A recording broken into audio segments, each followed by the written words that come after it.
Missiles and drones are now targeting oil infrastructure in the Middle East.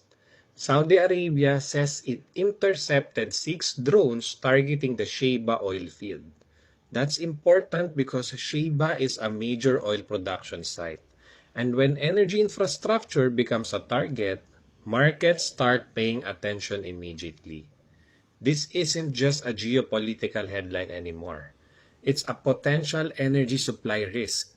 And when markets see supply risk, three assets usually react first: oil, gold, and global volatility.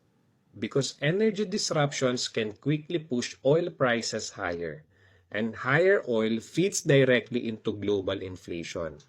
So right now, traders aren't just watching the conflict. They're watching whether energy infrastructure becomes the next target.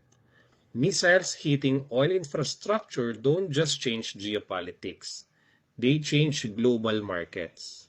Wisdom leads, action follows.